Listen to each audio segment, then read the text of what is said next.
Hello and welcome to this edition of Ogun State Weekly.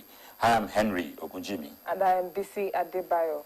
On today's edition, 5,000 residents of Ogun State received their certificates of occupancy, approved building plans and other title documents under the Homeowners Charter Scheme. Governor Ibikunle Amosun charges over 300 intending pilgrims to Jerusalem to pray for peace and advancement and be good ambassadors of Ogun State. It's testimonies of Ogun State's affordable and qualitative education program as Taisholari University of Education, Ijagun, holds convocation ceremony. And all roads lead to Ikenne, the country home of late State Chief Obafemi Awolowo, as the matriarch, Chief Mrs. Hannah Idowu Jideolu Awolowo, turned 99. And just before we bring you those details, we shift our attention to one of the 5 cardinal programs of the current administration, which is increased agricultural production and industrialization. That's on our special focus for the week. And in that piece, we spotlight steps taken by Governor Ibikunle Amosun to revive the pride of the Old Western region, cocoa, which was the mainstay of the region's economy before the discovery of crude oil, whose price has been on a steady fall. Let's take you to the Alagbagba cocoa and plantain plantation in Odeda local government area of Ogun State. Agriculture, one of the 5 cardinal programs of the Ibikunle Amosun administration, enjoys a substantial quota of the state's annual budget and is expected to boost industrialization in the state. A sum of 10.6 billion naira has been proposed for the sector in the 2015 appropriation bill to complement previous steps taken by the administration, like the acquisition and distribution of farm equipment and inputs to farmers across the state. For us, one key area where we think will be the pivot really, will be the bedrock on which all of this thing will sit. Don't forget that it was agriculture that our forebears used to redefine the entire landscape of the Old Western region then. It was proceed from agriculture that they used, of course, to give our people free education.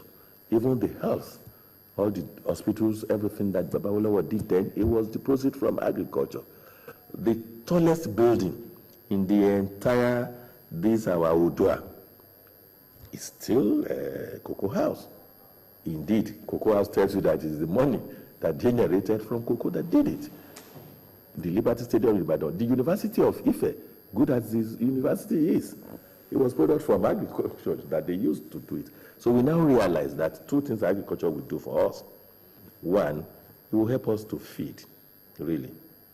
And 2, it will lead to industrialization of our place. And that's why we said agriculture that will lead us to industrialization. Don't forget, the way we farm those days is different now.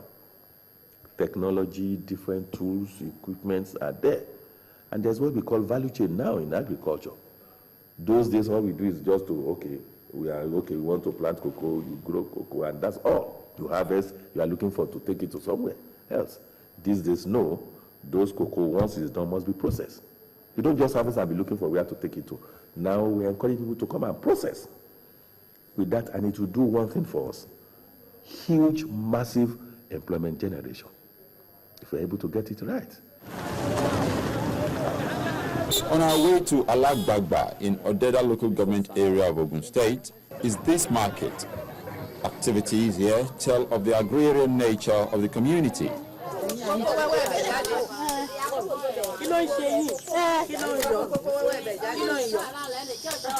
Buying, selling, and exchange of various farm produce welcomes you.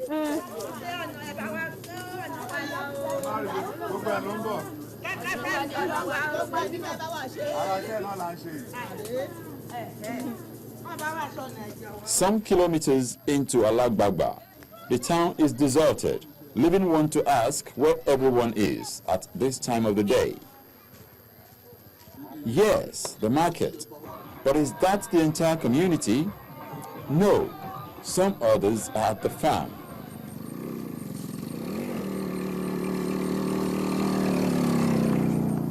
Welcome to Alagbagba Cocoa Plantation, a 60-hectare hybrid cocoa project of the Ogun State government.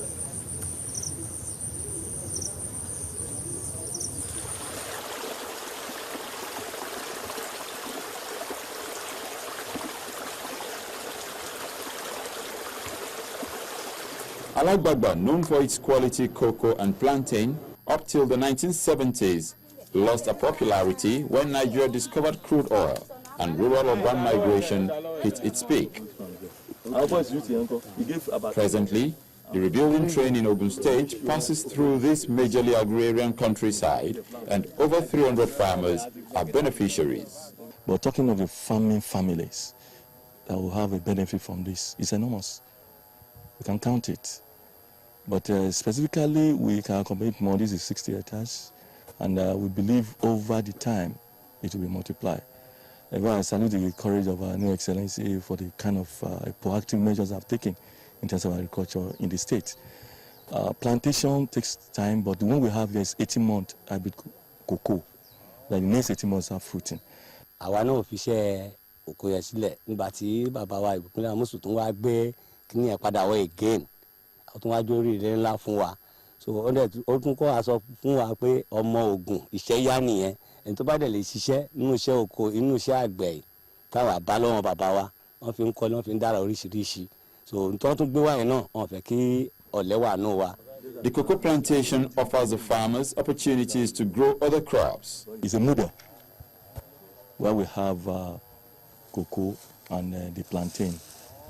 And we started this project last year. And the purpose is for empowerment, to improve the rural activities within the state and the livelihood of the farmers. The reason we have plantain is that so that the shell will will protect the cocoa. So to help the cocoa to grow in good condition. So that is why we have the plantain with the cocoa.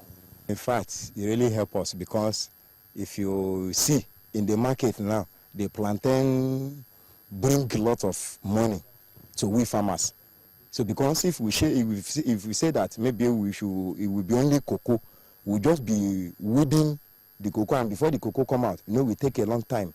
So before that cocoa come out, so we'll be eating and getting money from the plantain.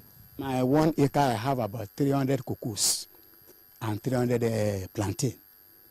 Apart from boosting agriculture, this project also teaches the local farmers new methods of cocoa cultivation. We have what we call the ICPM, Integrated Cocoa and Pest Management, a demonstration plot where they will take care and do as I do.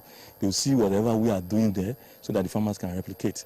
When you need to apply fertilizer, when you need to weed, when you need to apply chemicals. And we are planning so we can have what we call an organic cocoa. So we are looking at a situation we can have less use of chemicals. So the ICPM will stand in so that it can be reduction of, and that will attract a more premium for the cocoa since it's less use of pesticide. We also have a seed garden apart from the farmer's plot, the ICPM plot, and also a seed garden, a pot that whenever we want to start multiplying, we can get the pot here, and that was the first time we're also having it in Ogun State.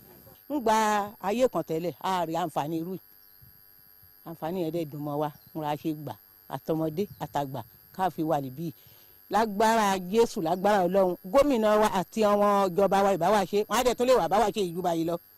Gbogbo àwa ìdọ̀wà níbí àgbà oko níbí ẹ̀mí wa dẹ̀ lò. It has been a long time. That was the time of Awolowo and co. Now, but it's very, I mean, it's a mystery that somebody is now coming to revive the thing. We even thought it won't be possible, but it is now possible. It's there for everybody to see. Even. Currently, Nigeria lags behind Côte d'Ivoire, Ghana, Indonesia, and Cameroon, contributing just 5.9% of the world's cocoa production. And this initiative in Ogun State is set to change that figure. Welcome back.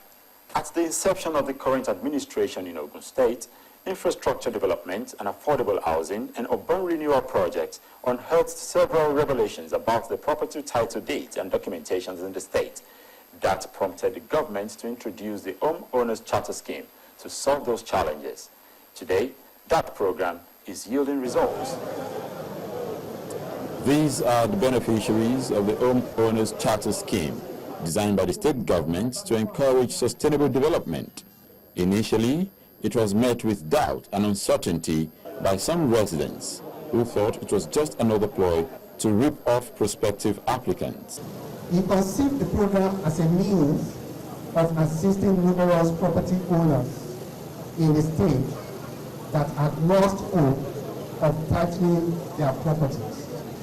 Handing over the C of O, building plan and other title documents to over 5,000 beneficiaries of the scheme, Governor Ibikunle Amosun said it will assist governments to effectively plan for development across the 20 local government areas of the state. This is among other benefits which will invariably enhance the wholesome development of our dear state.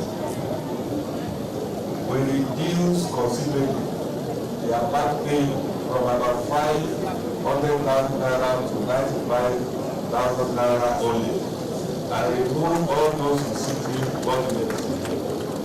I am particularly happy today that our vision is not a displeased one. The good rule of Ogun State was therefore be commended as the response to the program has been massive. Apart from the immediate gains of this program, on the side of those, both the property owners and the property and the planning authorities, the most important of all is the lasting legacy of building rights and orderly development among our people. Some of the beneficiaries could not hide their feelings. Give God the glory. I will thank the governor for what he has done for us. We appreciate it. We want other people to hasten up so that they can benefit from this wonderful project they are doing. I'm very happy for today because I collect my C of O and building planning. And I thank the governor of Ogun State. A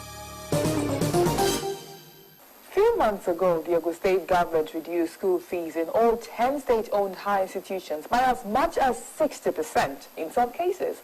Today, Governor Amosun recommits to making education more affordable and bringing relief to parents.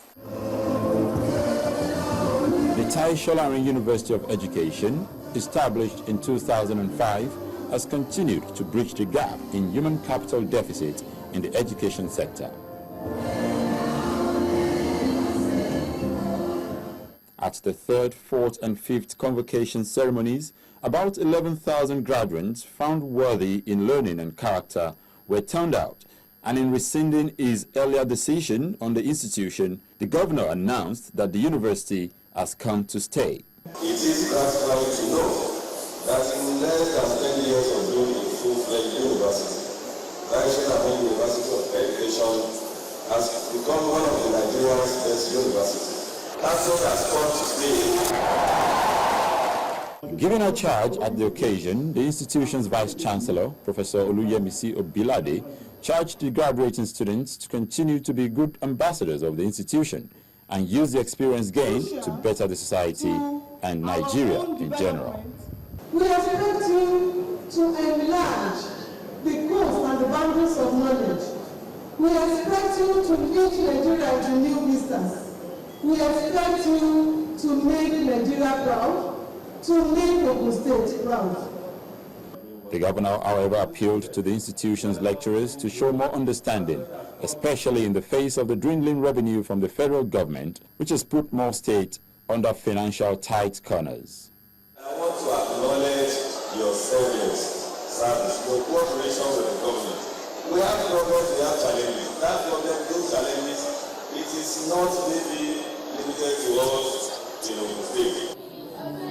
Honorary doctorate degrees were also awarded to some prominent Nigerians, including the Awujale and paramount ruler of Ijebuland, Obasikiru Adetono, and the wife of the immediate past governor of Ekiti State, Mrs. Bisi Fayemi, for their contributions to the society and humanity.